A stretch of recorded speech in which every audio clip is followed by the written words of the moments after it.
Salut.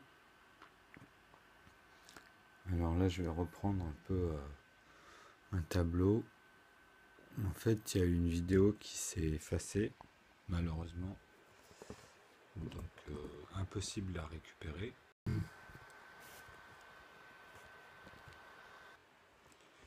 en fait, là, ce qu'on va faire, c'est on va essayer quand même de prendre ce qu'il y a à prendre, en fait, sur le tableau.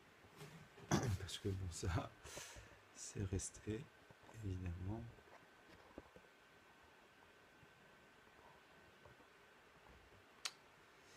Ah, c'est chiant. Mais je vais trouver.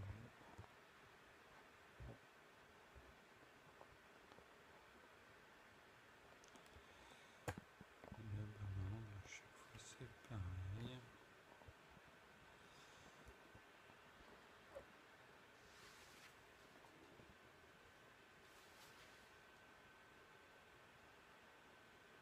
Voilà, si je peux bien faire ça, tant mieux.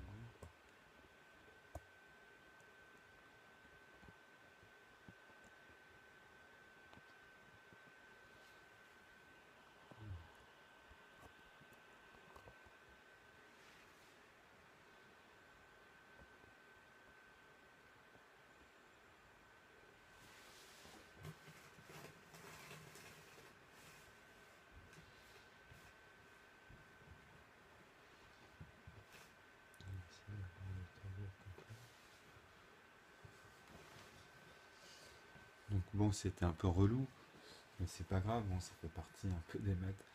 Donc il y en a là, c'est sûr que là, en voyant un tableau comme ça, ils vont pas saisir. Bon, je vais reprendre vite fait, c'est pas grave. En fait, la dernière fois, j'avais fait une vidéo. C'est dommage, elle avait quand même 9 gigas en poids. J'ai pas compris, un peu plus de 9 gigas, j'ai pas compris, il y a eu un bug, ça s'est effacé carrément. Donc, bah, je vais un peu sauter certaines étapes parce que je pourrais pas faire exactement la même chose que la vidéo d'avant. Mais bon, là vous voyez bien qu'il y avait des formulations sur les congruences vis-à-vis des modulos. Bon, ça c'est des modulos pour ceux qui ont l'habitude.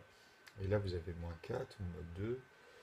Là vous avez justement ce qui est congruent par rapport à 6 fois et vis-à-vis des modulos. Et le fameux +1. Donc ça c'est pendant la décomposition. Là c'était sur l'exemple de 2, 3, 4 et 1. Donc 2341 au modulo 6. C'est-à-dire qu'il y aura 6 quotients, que des quotients, excusez-moi. Donc 6 fois 390, mais +1, ça c'est l'unité 1. C'est pas +1 fois 6, attention.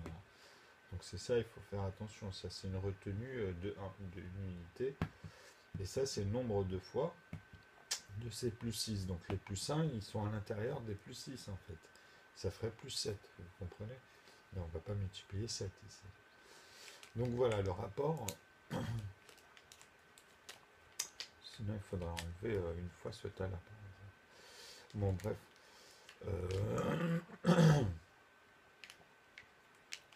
Enfin, en quantité. Euh, tac, tac, tac. Oui, j'avais montré aussi de divergences, donc c'est vrai que c'est un peu embêtant vis-à-vis de ici, l'unité. J'avais expliqué que comment on pouvait retrouver si c'est un nombre premier ou pas ici. Et j'avais donné des lettres alphabétiques, leurs lettres alphabétiques, mais là vous avez compris que ici c'était le système avec Z, sans Z justement, sans le système initial. Donc là il y avait bien sûr les variantes à expliquer que B est A fois A, donc expliquer que c'est 2 fois 2. Donc quand est-ce que aussi ça peut être identique, tout ça j'avais expliqué pas mal de choses, c'est relou que là vraiment c'est un peu dommage. Donc il y avait les 360 ici. En fait, j'avais donné cet exemple, par exemple, du 200, de 2700. Donc 2700, j'avais montré que ici, c'était les plafonds attachés à l'arbre niveau. Donc 27 vis-à-vis de 3 fois 9. Hein. Donc après, bah, c'est 10 fois et 100 fois, ce fameux 3 fois 9. Donc on tombait sur 2700. Donc nous, on avait ce résultat-là, 2, 3, 4. Vous comprenez? Donc c'était lié avec ici. Donc là, j'avais pris juste 2, 3, 4 et j'avais montré un système avec justement le même principe ici sur les quotients et les restes et que finalement, on tombait que sur cela. C'est-à-dire que il y avait, on pouvait les mettre en 5 couleurs, mais moi j'avais trouvé que 4 couleurs en fait, donc j'ai pris un bleu et vert pour dire que c'est 2 plus 5, hein, et je l'avais entouré, le H aussi, vous avez compris que c'est dans le sens additif. Donc, euh, chaque couleur représente une famille, en fait, qui sont ici les NP1, les NP2, les NP3, les NP5, les NP7. Et c'est leur aval, puisque c'est effectivement les unités à un chiffre ici, ce sont les composants. Donc comme je vous ai dit, on les confronte tous une fois ensemble. La règle est très simple, hein, finalement. Regardez. Vous faites une fois deux, une fois trois, une fois cinq, une fois sept. Ils vont donner des résultats. Vous allez les remettre ici. Hein. Donc, et puis vous recommencez avec 2 fois 1, 2 fois 3, 2 fois... Vous avez compris, 2 fois 5, 2 fois 2 aussi, hein, 2 fois 7. Donc ils se rencontrent une seule fois et les chiffres qu'ils représentent retombent ici et doivent être composés par cela. Donc ça va déterminer en plus au fur et à mesure ce que vous allez pouvoir faire avec les systèmes de quotients et de poupées russes. Vous allez pouvoir vous arrêter en fait dans des quotients et savoir le nombre de facteurs qu'ils ont. Par exemple, 9, il ne peut avoir que le facteur de 3. Puisque si vous utilisez que des plus 9, plus 9, plus 9, ben c'est que des, justement, quotients de 9, donc le facteur, il est de 3. C'est automatiquement à l'intérieur, vous ne pourrez que composer dans 9, 3 fois 3, où justement, vous avez compris que après il n'a plus que 1. Donc ça fait, on n'a que soit en tas de 3, soit en tas de 1. Donc les trois facteurs, ils sont là. Vous avez compris? Le 9, le 3 et le 1, puisqu'on l'utilise le 9. Donc ça devient un facteur de 3. Vous avez compris? Donc 9 plus 9 plus 9, c'est un système de quotient et de facteur de 3. Le quotient devient facteur dans ce principe. Et seulement dans ce principe-là, dans ce que je suis en train de vous expliquer. Donc à partir de là, bah, c'est simple dans sa tête de se dire qu'un nombre de chiffres, c'est soit on va descendre à moins 1 par exemple, des fois on peut tomber sur moins 1, moins 2, moins 3, moins 5. Et ça je vous l'avais expliqué dans le même système que les congruences. C'est-à-dire qu'on peut pousser ici par exemple avec, on avait fait une vidéo de 200 puissance 359 et on avait fait un système qui était lié avec la congruence et donner en fait ici un résultat final vis-à-vis du reste et de son modulo. Ok, donc on avait trouvé 4 en reste avec un modulo de 17 il me semble. Donc c'est souvent un nombre premier. Puisque c'est toujours... Enfin après c'est... Les modulos ce sont justement les quotients. Donc 17 il est facteur de 1. Donc ça simplifie les calculs en plus. Mais ça c'est le modulo, c'est le nombre de tas qu'il va y avoir dans ce nombre monstrueux ici en puissance 359. Donc c'est vraiment le reste qui... 4 et le reste. Bon, moi j'ai démontré qu'on pouvait encore décomposer tous les ensembles encore de 2 ici et avoir les paquets de 1. Mais bon, ça il faut voir ma vidéo avec les calculs, les explications dans les détails. Donc ça c'est juste un élément, parce que je vous ai dit j'ai perdu 9 gigas et c'est difficile de reprendre une vidéo et d'expliquer en fait simplement, parce qu'en vrai si vous tombez sur des restes de 0 ici à chaque fois avec cela, eh ben en fait vous allez comprendre que dans ce système là ça veut dire que dans tous les calculs monstrueux qui seront liés ici en simplement nombre premier ou NP2 ou NP3 ou NP5 ou NP7, c'est que ça veut dire quoi? C'est que ça veut dire qu'il sera simplement divisible que par lui-même pour tomber sur que des plus 1. Ou bien il sera multiplié ou divisé que par un de ces nombres-là pour retomber sur une de ces familles, justement. Ok? Puisque c'est la définition même de ces additifs. Donc en divisibilité, ça revient à la même chose. Donc finalement, on tombera que par eux-mêmes, comme 77 Vous voyez, dans le cheminement, vous allez tomber par exemple sur 77 ou 49. Donc 49, c'est la racine carrée de 7 fois 7. Comme je vous ai dit, une seule fois, il va se rencontrer. Donc il n'y aura qu'une seule fois ce résultat-là, et pas plus. Donc il faudra ressortir tous les nombres à 2 chiffres, tous les nombres à 3 chiffres dans ce système-là. Et je vous ai dit, ça va donner ces 5 familles. Donc les tierces, les pairs et les tierces sont là. Les pairs et impairs sont là vis-à-vis des tierces, dont log de 2, log de 3. Ok? Si on soustrait les autres, hein. À part le 1, puisque automatiquement ça va avec le cheminement. Donc quand vous soustrayez, vous revenez, vous déduisez en fait que les rencontres des nombres. Donc dans le chemin inverse aussi, c'est pareil, dans son expansion. Donc on part à un certain nombre de chiffres qui est attaché à 9, ok, et à partir de là, on va décortiquer toutes ces choses-là, tous ces phénomènes. Donc ici, je vous ai démontré en plus comment on pouvait faire facilement avec la règle de nœud, qu'avec 2700, on avait à trouver la différence qu'il y avait entre 2340. Donc ici, on sait que c'est 360. Donc 360, ça veut dire quoi? Ça veut dire que 36, c'est 4 fois 9. Ok? Donc 4 fois 9, ça fait 36. Et ici, 27, c'était, on avait dit... Donc on déduit le nombre de fois dans 360, vous comprenez le système, vis-à-vis de ce qu'on avait trouvé sur 2700, et on tombe directement sur notre chiffre. Déjà, avec notre 9, pourquoi? Parce que ici, nous avons 2340, ça veut dire 2 et 3, ça fait 5, et 4, 9, 3 et 6, 9, 2 plus 7, 9. Ça, c'est automatique, ce raisonnement-là. Donc, ça te permet ici déjà de comprendre la loi de nœud vis-à-vis des arbres niveaux. C'est-à-dire ce qui est attaché à tous les plus 9. C'est à l'intérieur, en fait, qu'on retrouve toutes ces familles et ces liens des facteurs et des quotients ordonnés naturellement avec ces lois-là. Donc, en plus, quand on leur impose après ces principes, donc par exemple ici, si B a la valeur de 4 et qu'on le divise par 2, eh ben on sait qu'on est obligé de multiplier par 2 pour retomber sur 4, pour le reconjuguer. Donc A peut avoir la valeur de A. A fois A est la même valeur ici, c'est la même identique, mais elle se croise qu'une fois, hein, quand c'est une valeur identique. Ou sinon, il faut que ce soit dans des règles après de divergence, mais ça c'est plus ordonné naturellement, comme j'avais expliqué dans les autres vidéos, où en fait A a d'autres valeurs, mais qui ont exactement la même valeur, mais pas le même fonctionnement. Comme je vous avais montré la dernière fois avec, par exemple ici. Donc là, le raisonnement, il change totalement. Ok? Sur les bijections et tout ce qu'on avait vu. Donc ici, par exemple, si on avait un cercle avec un intérieur, avec justement découpé en 3 parties, et on avait dit ici, on découpé en 2 parties. C'est-à-dire que ici, on a D plus 3, 2 plus 3, on avait mis, et ici, on avait D plus 2. Donc ça, vous avez compris le sens du quotient, hein, vis-à-vis de... Voilà.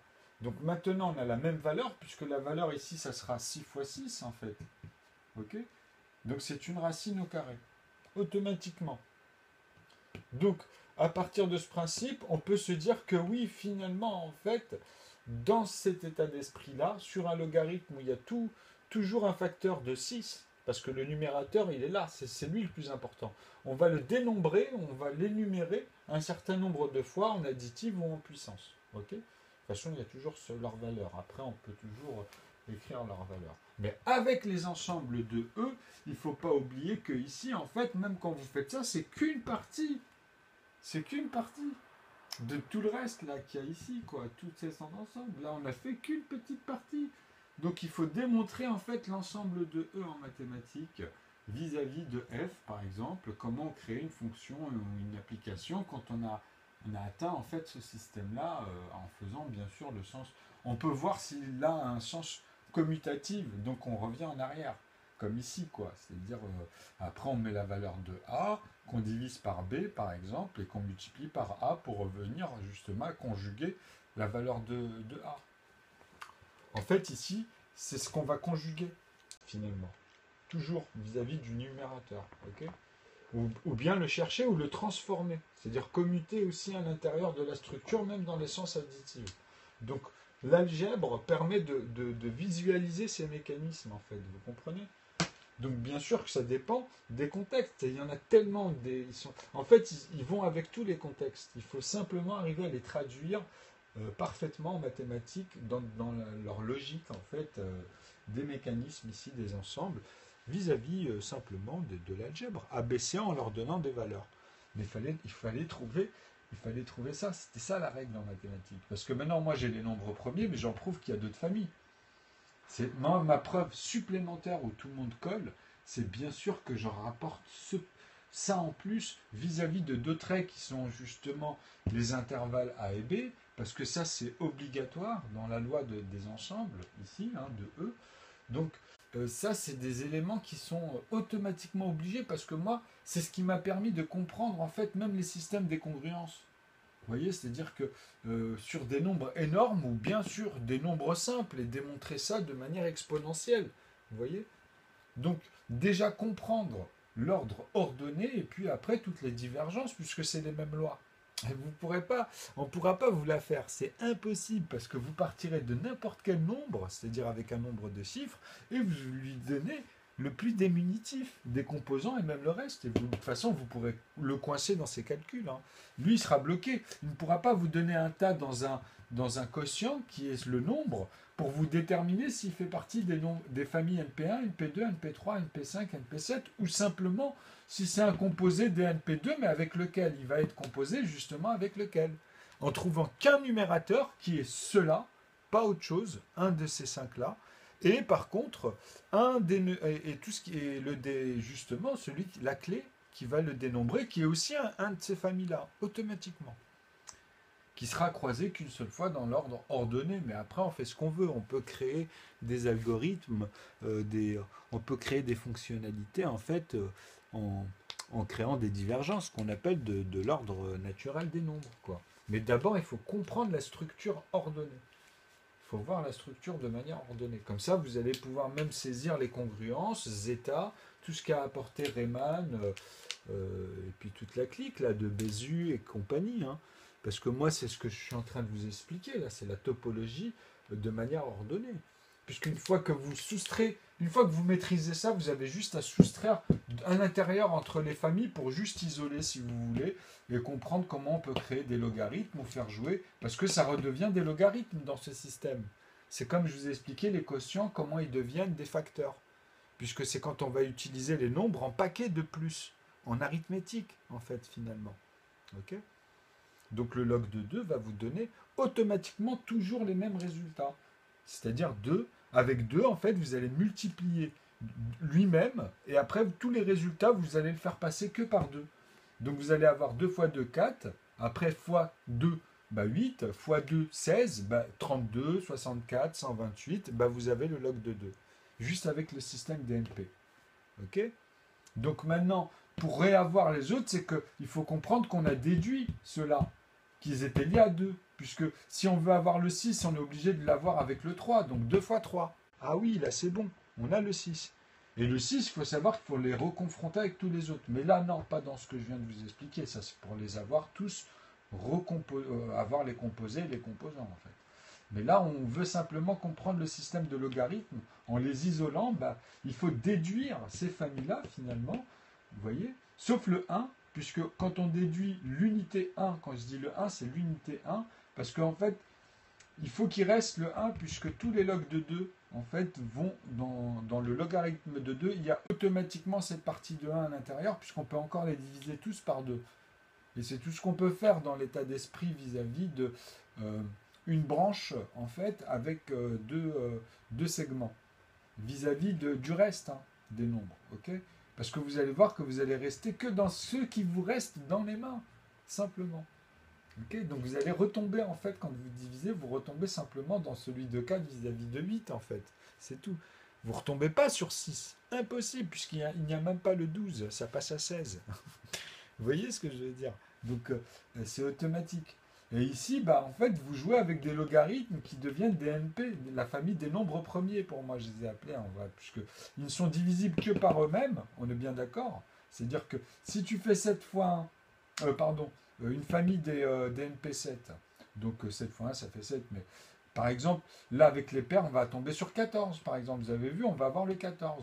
Mais maintenant, on veut tomber que sur des nombres premiers, par exemple, de ces familles-là. Il faut savoir une chose, que quand vous les confrontez à ces deux-là, tous les autres, ceux-là, c'est-à-dire les NP1, les NP5, les NP7, Si vous les confrontez à cela, ou si vous soustrayez cela, eh ben, ils vont vous en manquer à l'intérieur, mais en même temps, vous n'aurez plus les composés.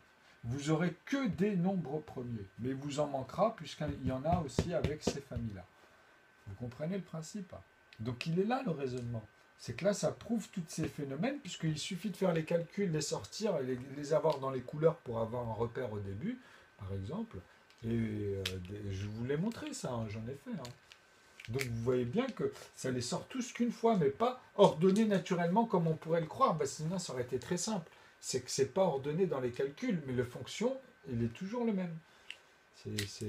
En fait, c'est un système logarithmique qui est lié avec ces facteurs-là, qui ne se voient qu'une seule fois entre eux, et c'est ceux-là, en fait, qui sont là au début dans les unités, qui recomposent avec le reste qui apparaît tout le temps. Mais il n'y a que ceux-là qui, avec les nouveaux, bah, vous les faites repasser ici à chaque fois, et vous allez avoir encore des nombres, vous les faites repasser. Tout simplement, et vous allez avoir les familles des couleurs, etc. Et dedans, ça va être des poupées russes pour ceux-là, des poupées russes pour ceux-là, mais ils sont homogènes. Okay, puisque celui-là, il a 2 poids de ceux-là. 22, 11, 26, 13, etc. C'est simple. Hein. Donc ça, après, une fois que vous avez compris ces systèmes-là et ce système d'arbre niveau, vous pouvez l'avoir à l'intérieur sur la ligne dans une structure avec des rapports directement au volume. Et après, si vous en faites ce que vous voulez. Même des points, vous les décortiquez, vous les rebougez, vous en faites de la pâte modelée, vous en faites ce que vous voulez. Et ça, c'est juste pour apprendre déjà à cadrer et ensuite à l'intérieur à mettre des propriétés sur des objets. Donc on répète des opérations finalement, puisque par exemple on peut parler de l'hydrogène et puis tout ce qu'il y a autour d'un volume d'eau, hein, d'eau pure, ok, H2O, donc sur un litre, voilà, en forme de glaçon, en solide, faire des calculs comme ça vis-à-vis de la température, puisque ça bouge un peu aussi sur la précision des volumes. C'est un exemple. Donc c'est pour vous montrer jusqu'où on peut aller dans ces principes-là maintenant. Grâce à cela, ça va être encore plus méticuleux et simple de les calculer. Parce qu'avant ça, on ne peut pas sans ce système-là. Il y a trop de trous, on n'a pas tous les calculs, c'est des approximations. Il fallait avoir tout cela pour rentrer dans les décimales après des unités, puisque ça a la même valeur d'ici et ici. Mais pour l'avoir découvert, il fallait savoir qu'il fallait trouver les calculs dans les entiers jusqu'à 1 milliard de morceaux de celui-là, donc fois 10, fois 100, fois 10. Ouais, 1 milliard fois 10. Ouais, donc, non, excusez-moi, ce que je veux dire par là, c'est 100 milliards. Une fois que vous avez des morceaux de 1 à 100 milliards, tous les rapports à l'intérieur, vous devez les trouver à l'intérieur ici au milliardième. C'est-à-dire que c'est comme si on refaisait toute l'opération de ces 100 milliards composants, mais en les reconstituant à l'intérieur dans un seul volume. Donc en partant dans la divisibilité, mais avec la virgule. C'est-à-dire qu'on fait passer les nombres derrière, et vous aurez que 10 chiffres, mais à chaque fois de 0 à 9, et de 9 à 10. Donc après, vous avez le 0, et ça décale comme ça le chiffre, et vous allez avoir que des 9 finalement. Donc c'est ça qu'il faut comprendre. Vous voyez, vous aurez 19 derrière la virgule avec un 0 qui représentera cette unité et 100 milliards d'unités comme ça. Donc c'est ça la preuve. Et là, une fois que vous aurez compris ça, hein, et 100 milliards, c'est pas un grand nombre, puisque vous avez 10 chiffres pour faire 10 milliards, on est bien d'accord, et vous rajoutez un 0 pour faire 100 milliards. Donc c'est 11 chiffres. C'est ça qu'il faut arriver à saisir. Et là, on sonne. Je vous dis à bientôt. C'est dommage parce que je vais faire continuer en fait à vous faire comprendre en fait le système des congruences vis-à-vis des résultats.